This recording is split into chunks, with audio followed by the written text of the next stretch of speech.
Okay, folks, the feature event on today's program, the Shell Formula Diesel Super Prix Final. It's a 20-lap encounter, 17 starters.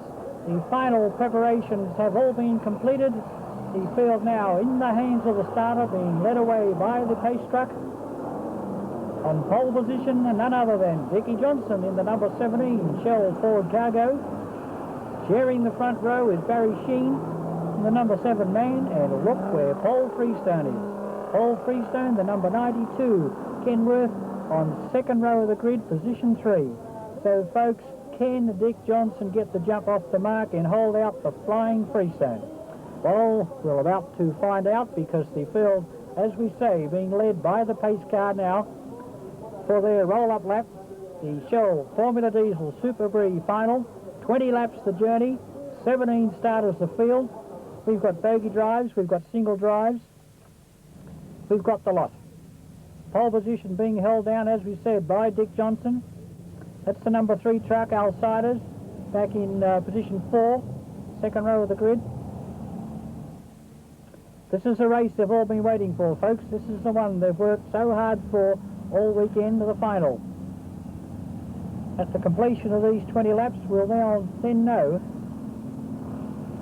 the winner of the Shell Formula Diesel Super Prix, first truck race ever held in New South Wales, and it was held here at Oran Park. The field now being led by the pace truck over the back part of the circuit. Huge crowd here today, as we've said earlier. Beautiful weather. We've had black clouds around all day. It's been very ominous, but the weather has stayed fine. The rain has stayed away. Circuit looking a picture. All the lawns mowed, the grass nice and green. Okay, the field being led onto the main straightaway, hoping that the pace truck now will accelerate away. Waiting for the green lights to come on. Yes, there goes the pace truck across the start-finish line. Green lights showing the 20-lap journey is now underway. There goes Barry Sheene. He gets, that's Siders, and look what's happened. There goes Paul Freestone in the great big black Kenworth. Dickie Johnson looks a little bit disgusted. He looks across the left-hand side and says, what the hell happened? How did he get around there? There goes Siders now, jumps in front of Johnson. We've got Sheene on the left-hand side. We've got Paul Freestone out in front, and there's Dickie Johnson way back in 4th spot. So he's got it all ahead of him now. He's got 20 laps. Now he's relegated Sheene back to 4th, and he's brought himself up to 3rd spot. There's Gary Scott in the number 1 truck going through. There's the great big number 9 truck of Bert Winters, and there's a whole gaggle of trucks now coming through the left-hand little S's there. But there he is, our race leader, Paul Freestone. Jimmy Richards, Dick Johnson has brought himself up into 2nd spot now. That's where he's been all day, following this great big black beast now as they make their way down the main straightaway with 1 lap down and 19 to go. There's Outsiders now. He's got the number 3 truck back up into 2nd spot once again. The black smoke billows. Dickie Johnson pulls into 3rd spot. Race being led by Paul Freestone in the great big number 92 Diesel Parts Mobile Kenworth. And look at Dickie Johnson. And there goes Barry Sheene now. He's right down to the right-hand side of the circuit. He's battling away there, but Dickie Johnson now still back in 3rd spot behind Outsiders as they work the back part of the circuit. 2 lengths in front is Paul Freestone in the number 92 truck. There's a big shot. Look at Siders getting right out on the dirt, throwing the dirt and stones up at Dick Johnson. A good shot from inside Johnson's truck. Now you can see exactly how hard he's working inside the cabin of that number 17. It looks like the circuit is starting to break up again, folks. You can see how Johnson is getting thrown around inside the cab. We'll just keep an eye on that. As yes, Johnson throws the hands up in the air. I would say the circuit is breaking up again over on the back part as they come up over the Honda dogleg. We'll just keep an eye on that as the race progresses. But our race leader now with about a 3-truck lead is still Paul Freestone as he makes the left-hand part of the circuit, left-hand turn off the bottom part of the circuit. Dick Johnson's truck once again. Now you can see the distance between the number 17 Shell truck and Freestone. Johnson looking for more cogs now as he works the back part of the circuit. Comes down another gear, puts the foot down, pulls the truck around to the left, slides it right out onto the right-hand side of the circuit. And he's got it all in front of him now. He's had it there all weekend. That great big black beast in front of him. He's done everything he can. He's called on all his expertise, all his experience, but cannot get this little red number 17 truck up around the Freestone truck. Freestone once again brings the great big mobile diesel parts Kenworth back onto the main straightaway to complete yet another lap. The crowd hanging over the fence. They're off their seats. Richard Blakeney now brings the 45 truck up onto the main straightaway again. There's a Goffin Hunt number 51 truck. That's Jimmy Webb now coming up onto the main straightaway. But getting back to our race leaders again, around the left-hander, Dickie Johnson, still sitting about 3 lengths behind Paul Freestone as they come through the S's. A good shot once again from inside the cab of the Dick Johnson truck. Johnson working very, very hard on the gearbox there as he brings the truck up through the back part of the circuit. Just see if we can see any marks in this track here, as this is about where it's been breaking up all weekend, and I would say, folks, it's happening again. There's the cement patches. There's a patch there where they've repaired it yesterday, but it looks like it's now, there's another big hole there, folks. So I would say, yes, it's breaking up. A lot of dirt on the entrance to the main straightaway. Dick Johnson sliding right out wide once again. The shot, no vehicles in front of them as they run down the main straightaway. A lot of fresh air. There's the crowd once again, a very, very eager crowd here watching these truck racing. First time in New South Wales, brought to you by Shell Formula Diesel, and you're watching it from Oran Park. Race leaders once again coming back onto the left-hand turn, coming off the main straightaway. Dick Johnson still sliding that little Ford Cargo number 17 Shell truck from one side of the circuit to the other, wrenching that steering wheel, doing everything he possibly can to try and get past this great big black beast in front of him. Can't take anything away from Paul Freestone. He's done a fabulous job this weekend, and not only this weekend, but the preparation that he's put into his truck, as have most of the drivers and teams here this weekend. Full credit to them. Hats must be taken off to them, because they've done a fabulous job getting their rigs here. Very, very expensive rigs, as you'd be aware. And they've put them out here on the circuit and done a great job this weekend. As we speak, Dickie Johnson pulls right up onto the tail of the Freestone truck once again, looking from inside the cab. They're picking up a couple of the tail enders now as they make their way down the main straightaway, and Paul Freestone pulls right away in the big black Kenworth. There's Arnold Armfield bringing the 41 Kenworth back onto the main straightaway once again, but Dickie Johnson, whoops, thank you very much, that's no place to Angle Park. There's a race going on. But we continue on now as we come around the right-hander, and Dick Johnson has pulled right up onto the tail of the Freestone truck once again, and he's doing a fabulous job. He's going from the right, he's going to the left, he's looking up the inside, but just doesn't have the legs to pull up around the truck. The big Kenworth now pulls across to the right-hand side, coming up onto the tail of one of the slower trucks once again, and this is going to prove a little interesting, folks, because it is a 20-lap encounter, this race. The final feature race is a 20-lap encounter. The trucks haven't gone this far yet. Whoops. Dickie Johnson now sandwiched between Freestone and one of the slower trucks, and Freestone manages once again to put the foot in the bucket of the great big Kenworth and pulls away down the main straightaway. Johnson once again has to be content to pull in behind Freestone and follow him. He looks for an outside run, down a couple of cogs, doing everything he possibly can. The circuit very, very rough down there, and Johnson got his hands full as the little light Ford Cargo bounces around a lot. Unlike the big Kenworth, it's a lot heavier and it's sitting down a lot tighter on the circuit. As I was saying, the feature race is a 20-lap journey, and the trucks this weekend haven't run any longer than 10 laps. So, folks, we just might take note and see what happens in the second 10 laps, the halfway distance onwards, because I would guarantee that we're going to have some brake fade from about 12, 15 laps onwards, and it'll be interesting to see what happens. As we speak, Dickie Johnson pulls up once again onto the tail of the Freestone truck. It's a beautiful truck. This great big mobile diesel parts Kenworth. A great job has been put in by Paul Freestone. Paul's the managing director of Teamsters Transport, which he runs, and he actually ran this truck at Calder last October with his co-driver, a touring car hero and gentleman, Jim Richards. And actually Jim's here with Paul this weekend to offer some support, and he's actually driving this truck in one of the other events here today. But Paul's done a fabulous job, and did a first round, put in a first round effort at Calder back in October, and he's really enjoying his truck racing, folks. But there he is. He's doing a fabulous job. Dickie Johnson, as you know, is no newcomer to motor racing, and he's got all the tricks in the bag, but I think he's just about, yes, and look, there's the track breaking up now, folks, as we speak. A couple of big potholes there. That's the Gary Wilmington Volvo coming into the pits. Gary Wilmington hasn't had a good day today or this weekend. He's had his fair share of problems, and he's bringing the big Volvo back into the pit enclosure, it looks like, because he's run into some sort of problem. But as we said earlier, the track is breaking up, folks, over on the back part of the circuit. It's very, very difficult for the drivers. It is obviously breaking up on their driving line, right where they negotiate the corners, and it's probably been brought about by the bogey drives, which obviously will chew up the circuit as they come into the corners and the braking. So we'll just have to see what the drivers are going to do to contend. Oops, there's the number 33 truck. That's Johnny Porker. John Porker's international. He's come to some sort of fate. He's over on the back part of the circuit and not looking very healthy. The dog leg now.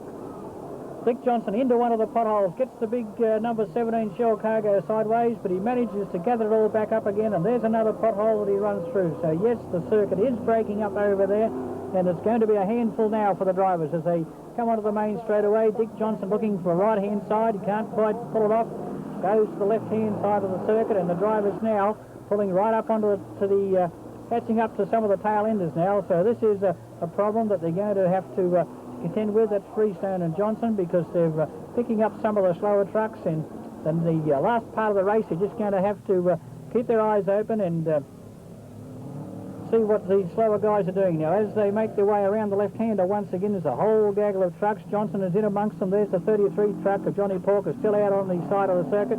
Dickie Johnson really got the little Ford cargo now wound right up, but still with a good, comfortable two-truck lead is Paul Freestone in the number 92 Kenworth. There's the number 9 truck of Bertie Winters, the big Fiat, doing a great job this weekend. But as we come back onto the main straightaway once again, it's Dick Johnson still sitting behind Paul Freestone.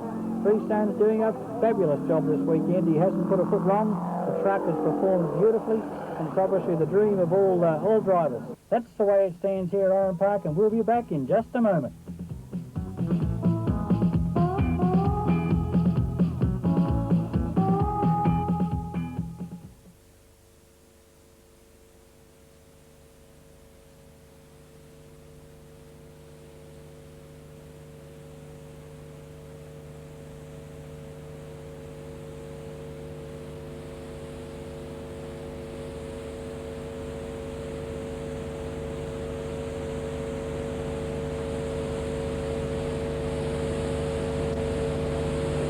And the whole field now make their way down the main straightaway. Once again, into the left-hander is Paul Freestone. Dick Johnson has tried everything, as we said a little earlier. It must be terribly, terribly frustrated. But knowing Dick, hello, we've got someone run right off the end of the circuit down there. Just try and pick it up. We've had a little bit of a wham-bam, thank you, ma'am. We've had a couple of trucks come together. It looks like the big number 9 truck of Bertie Winters has been hit. There's another one going off the back part of the circuit. Can't quite pick up who it is, but it looks like drivers are quite okay. The race continues on now. We're looking at the back part of the circuit. We've got the big, the big Fiat going, but looks like Bertie Winters. There's 9 laps to go, so we're over the halfway mark. We've travelled 1 lap more than we have before, and this is where it's all going to start to happen now, because we're into the 11th lap.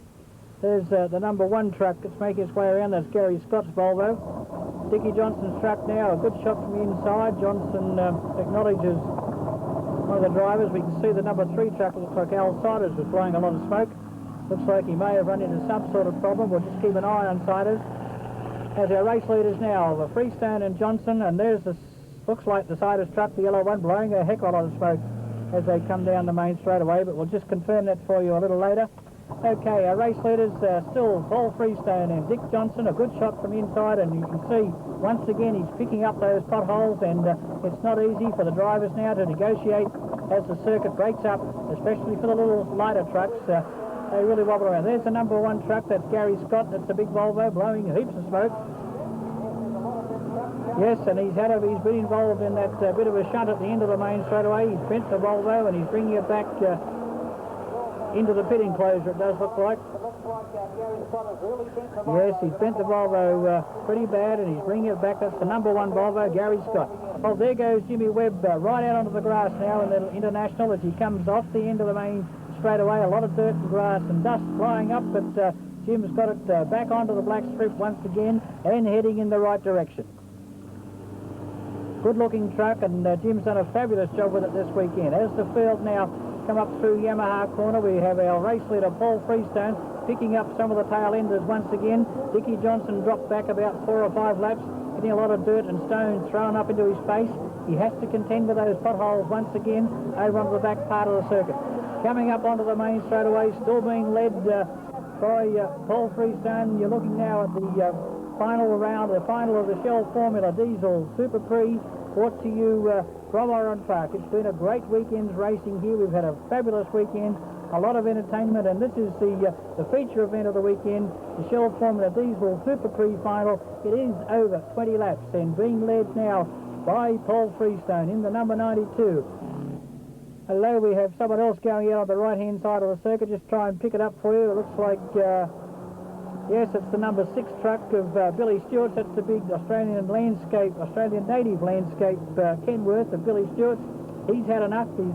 He's put the big Kenny away for the day. And as we speak, Dickie Johnson now right up onto the tail of Paul Freestone once again, and this is what he's been doing all weekend. Dick Johnson has tried absolutely everything. That stage is there. There's just been a bull bar between them as they run down the main straightaway, and Dick Johnson has tried the left-hand side, he's tried the right-hand side, he's done everything but try and go over the top of Paul Freestone, and just can't seem to get round the great big black beast. Race continues on, and we can see now some blue smoke coming out the back of the Shell truck, the Ford Cargo. Very ominous sign, and I would like to take a little wager that it's break. Hello, we've got a Louisville into the fence. That's truck number 46. That's Kenny Young's truck. Ken is out of the truck. He's quite okay. He's been taken out by the track officials. It looks like Ken has stuck hung the Louis up on the fence to dry. He's put it away. That's it for the day for Kenny Young. And getting back now to our race leader, still Paul Freestone, and there's those potholes once again. Dickie Johnson still sitting on the tail of Freestone. Gary Wilmington now pulls to the right-hand side of the circuit as our race leader, Paul Freestone, puts the foot down into the bucket and really pumps that Shell Formula Diesel through the injectors and gets the great big Kenworth really pumping down the main straightaway. That looks like the number 9 truck in front, the big truck of Bert Winters, the big Fiat that was involved in a bit of a skirmish. But there's the blue smoke now coming off the back of Dick Johnson's truck as he comes into the braking area, so I would say his brakes are getting very, very hot. I'm surprised the brakes on the Kenworth haven't heated up at this stage either, because he's a very, very heavy truck. Maybe running a different combination of pads or linings to Dick Johnson, but Dick's is definitely blowing blue smoke. A good shot from the inside of Dick's track. You can see the rate of attrition. We've got one truck very, very sideways out there. That's the big Fiat of Bertie Winters. Bert's having a few handling problems with the big Fiat as he comes through the back part of the circuit, but Dick Johnson safely gets past him, hooks onto the back of the Freestone truck once again, and opens the gates and takes a run down the main straightaway. Brake lights coming on in the Freestone truck and coming on a little later in the Dick Johnson truck as they come into the braking area, so Johnson is able to brake a little later than Freestone. But look at that blue smoke, folks. It's coming out of the back of the Shell truck. Very ominous sign of overheating brakes. Just keep an eye on Johnson to see if he tries to favour those brakes a little. Still not backing off though. He's hooking right onto the chassis of the big Kenworth now. Just looking, you can see that smoke coming off the front wheels also. So Johnson is running out of brakes at this stage. The Kenworth still looks like it looked when it first started yesterday. It's not doing a thing wrong. It still looks good. It still goes good. It's showing no signs of fatigue, and it's doing everything right. The rest of the field now comes onto the main straightaway, and there's our leaders picking up the tail enders once again. The black smoke billows out of the top of the big black Kenworth. The white smoke billows, or the blue smoke billows, out of the back of the little Ford Cargo. And that's the way the scene has been all day, folks. It's been a real David and Goliath with Freestone and Johnson. Dick Johnson now pulls to the inside of one of the slower trucks, acknowledges him as he goes through. The Muscat Trailers entry of Big Kenworth of Arnold Arnfield now works the back part of the circuit. He's done a great job all weekend. And there's our race leaders now. Paul Freestone, Dickie Johnson, another shot from the inside of the Johnson truck, going past some of the slower trucks. And we're on now to the latter part of the race. We've only got about 1.5 laps to go now. The race drawing to a close. This is the final of the Shell Formula Diesel Super Prix. There's our race leader coming on to the main straightaway once again. It's Paul Freestone. Dickie Johnson still trying to contend with those big potholes that are forming on the back part of the circuit as they come onto the main straightaway. It looks like it's 1 lap to go as they cross the start-finish line this time around. Dickie Johnson is still sitting on the tail of the Paul Freestone truck as they make their way into the braking area once again. Johnson on the inside of the Muscat Trailers entry once again, looking for Freestone. If he's going to do it, he's got to do it now. But look at the smoke billowing out of the, well actually out of all the wheels of the number 17 Ford Cargo. So the brakes are very, very hot on the number 17 Shell truck now. As they come through the S's once again, it's Johnson throwing the little Ford Cargo all over the track, doing everything he possibly can now because the race is coming to a close, and Dick Johnson knows that if he's going to do it, he's going to have to do it now. Because if he wants to win the final, he's going to have to get past this great big black beast, which he's been trying to do all weekend. Into the potholes once again. Johnson moves to the outside of the Freestone truck, looks for an outside run into the braking area, through some more potholes. The blue smoke comes out, and there it is, folks. The black and white checkered flag has been unfurled on the main straightaway. There's your winner of the 1988 Shell Formula Diesel Super Prix at Oran Park. None other than Paul Freestone, driving the number 92 Diesel Parts Mobile Kenworth. Congratulations to Paul Freestone. Commiserations to Dickie Johnson. He's been playing bridesmaid to Paul Freestone all weekend, and both of these guys have put on a fabulous show for us, as have all the other competitors. It's been a fabulous weekend. We've had some champagne truck racing here at Oran Park. We've had some fabulous family entertainment. We've had a world record set on a fellow driving a tractor on 2 wheels. We've seen the band Dag Bullet Burnout, and it's been a show very, very well put together by the promoters here at Oran Park. So that just about wraps it up for us today, folks. We do thank you for watching, and I'm sure if truck racing comes back to New South Wales once again, we'll be here to bring it for you.